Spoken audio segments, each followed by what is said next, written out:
Good morning. Welcome to another episode of LA Fishguys. We're going to do something a little bit different this morning. We're going to take a tour of some of the coral shops in the west end of the San Fernando Valley. And then tomorrow, we're going to attend the Steve Tyree Coral Farmers Market out in Ontario, California. And we'll finish up on Monday with a trip down to the wholesalers. What's so special about this particular episode? Not only are my Wyoming customers out here shopping for corals for their tank, but also Scott, the big 500-gallon reef tank, he's going to come along with us as well. So come on as we take another tour of LA Fishguys of unique things in the Los Angeles area.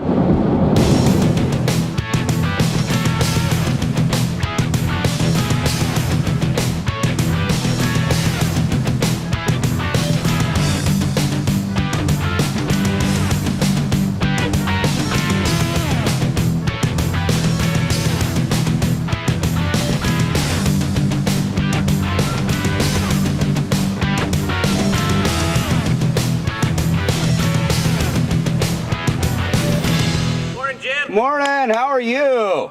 I love you. Recovering. Recovering from what? Did you guys go out afterwards? Goodness gracious. My indulgence in liquor and beer. Oh my goodness.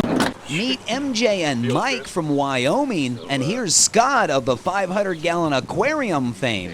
We're en route up to Sylmar, California to Danny and Tina's Wet Thumb Frags. We want to show these guys from Wyoming some of the cool stuff that they could be adding to that 280-gallon reef tank that we set up in Jackson Hole, Wyoming just a couple of months ago. So check out Danny and Tina's new place, wetthumbfrags.net. Sweet. Wow. So here it is. Man. Messing around. How are you? Now is this paying for itself? Yeah, It's a business. yeah, definitely. Cool. We're sending out shipments every day.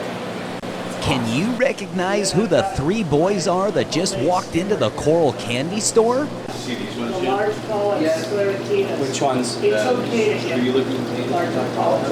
The Danny and Tina operate wetthumbfrags.net, where they grow aquarium corals, fragments of stony type corals or the small branching corals that you might see in a coral reef tank. You can see a more in-depth interview with Danny of Wet Thumb Frags in episode 57 of LA Fishguys, the coral frag farmer.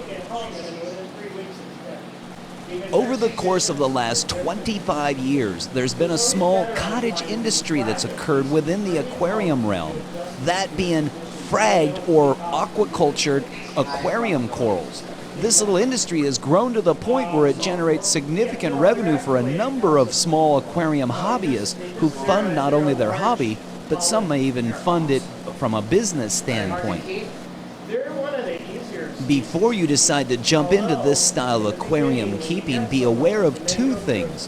One, the cost to get into this equipment-wise, maintenance-wise, and ongoing operational cost-wise is expensive. And two, currently there is legislation out that could very possibly make the selling of these type of corals illegal. How ironic that the aquarium industry, after that 25 years, has almost gotten itself self-sufficient. In other words, they don't have to take much from the wild, at least in respect to these staghorn or SPS type corals. And yet now that they're able to do so, ironically, legislation might get passed that could make them illegal to resell. Let's now jump back into the van and drive down to Canoga Park. We're going to go to Aquarium City on Sherman Way.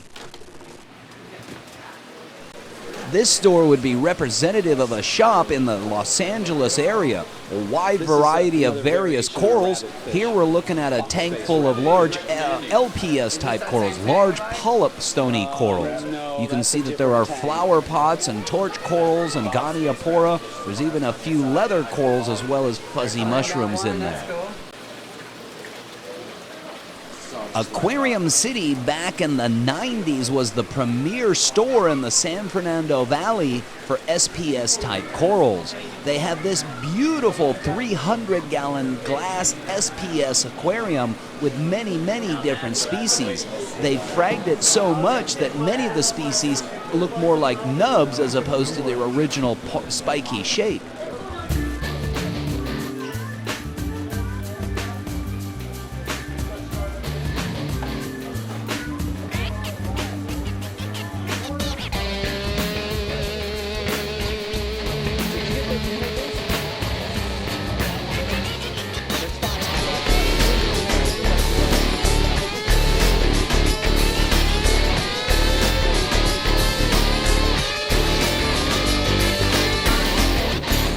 And in addition, Aquarium City carries a full line of saltwater and freshwater fishes. They're aggressive.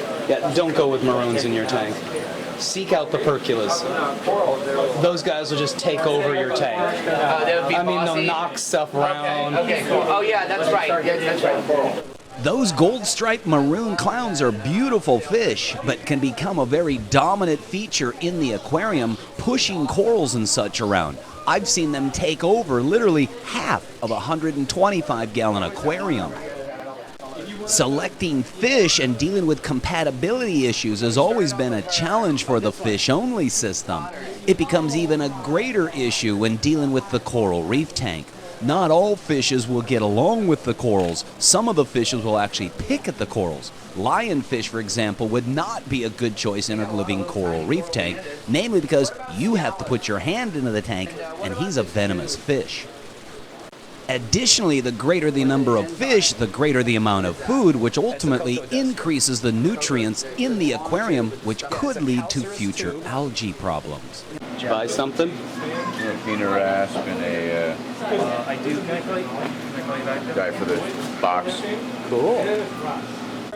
And in addition to fishes and corals, there's also the small invertebrate and crustacean life that's available. The big red shrimp. In this situation, Mike's pointing out a red armor shrimp in the reef tank. Purple tang, there's your flamingo. What's the big red shrimp? And that's the typical inventory available in a Los Angeles-based aquarium shop. That's the one good thing about LA. Yeah. Find anything. And make it a point to come on back for part 2 as we visit Vivid Aquarium and the Steve Tyree Coral Farmers Market and discuss a little bit more about that potential coral legislation.